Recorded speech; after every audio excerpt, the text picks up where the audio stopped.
ngày đi nom con sky màu lên về sài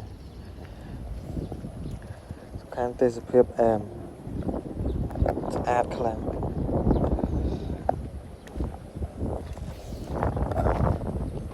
cứ chập đam chốt sài bà đá ấy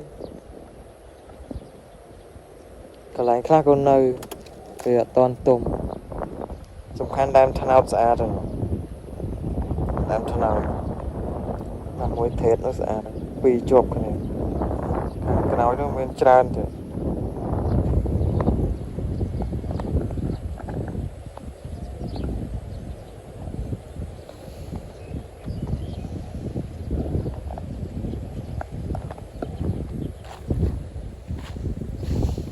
khẽ đi sân này thật ấy chứ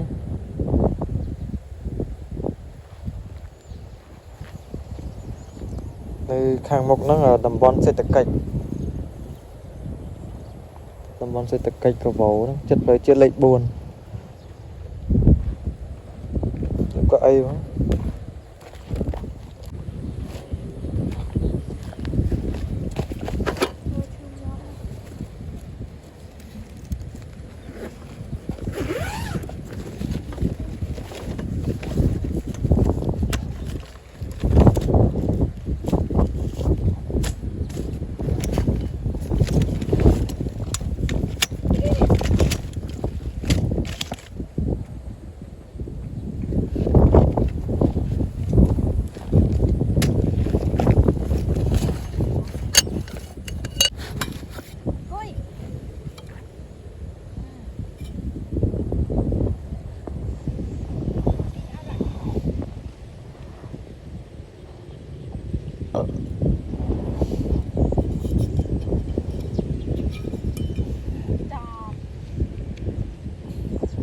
đã mũi bay ngoài khang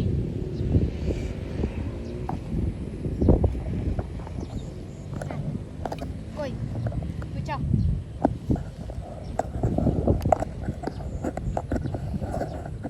Coi.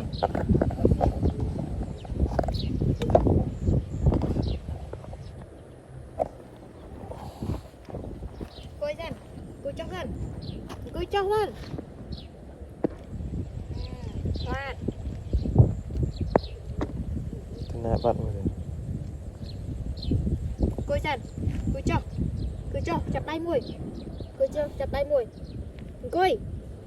Coi dần, coi chặt tay mùi. Chặt tay mùi. Tay mùi.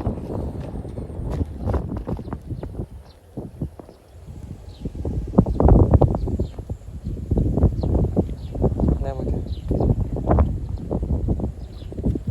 chú lê là kê Coi chóc, coi. Chặt này tay mùi. ai bên đi ai bên rốt tam rồi chứ Nó rồi gốc pi nè nè. Con mà. đại cho một tầm mùi Coi chóc. Là tin coi. đại chất một hơi hẹp hẹp rồi Coi chóc. thì đại lươn lươn về thơ tham liếm đạo liếm vì chân này Coi. À. Thật gì à? tặng đi ảnh chân ông men thầy ngày môn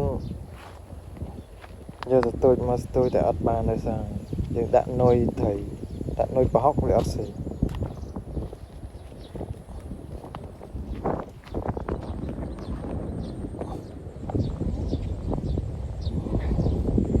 Để tiếp tục.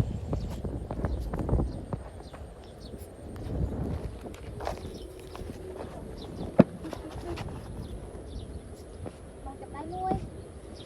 Chặt tay môi. Chặt tay môi. Chặt tay môi. Đi về đây.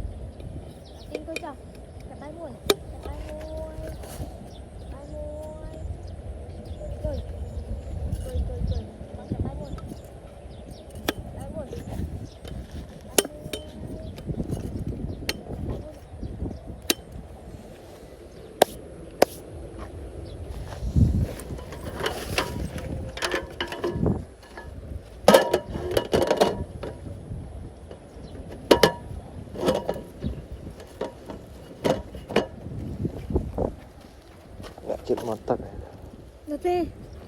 À, thật lắm. អ្នកកតាកាន់ Thế đi.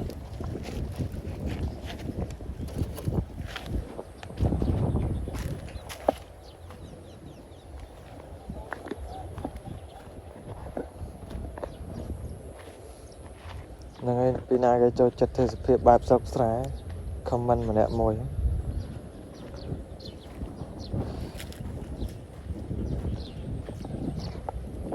ហ្នឹងហើយអរគុណច្រើនសម្រាប់ការទស្សនាវីដេអូមួយនេះសង្ឃឹមថាអ្នកទាំងអស់គ្នាចូលចិត្តវីដេអូមួយនេះកុំភ្លេច like comment ផង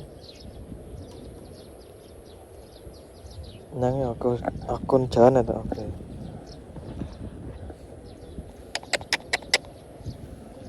គេដើរ